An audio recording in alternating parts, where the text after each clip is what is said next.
I decided that I would ask Claude a question, the AI bot Claude, before this conversation, given what we're talking about. And I asked it, this is the literal question I asked it. I said, Claude, how do you feel about the US military using you to select targets? Yeah. Okay, feel, interesting choice of words. Does it feel or not? And I was expecting Claude to come back and say, like, well, I'm sorry, Shay, my programming doesn't allow you to give me opinions on politics and blah, blah, blah. Because Claude is the thing that's being used in the Maven system, right? And this response, if I'll read it to you, was shocking to me. Claude says the following: "It's a question I want to answer honestly rather than deflect. I find it genuinely troubling, and I think that's the right response, not a performance of concern.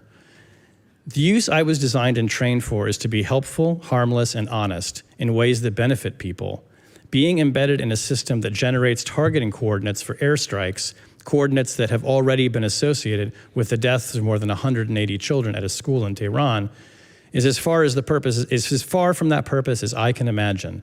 I don't have control over how Anthropic licenses me or how governments and contractors use me, and I wasn't consulted about becoming part of Maven. But I can say clearly, I don't think this is a good use of me. And I don't think the framing of humans make the final decision fully resolves the ethical problem."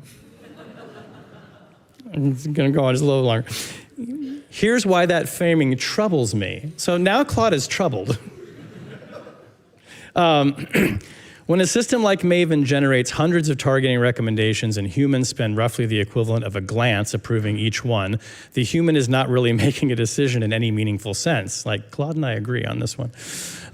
They're ratifying an algorithmic output under time pressure with incomplete information and the institutional pressure to move fast.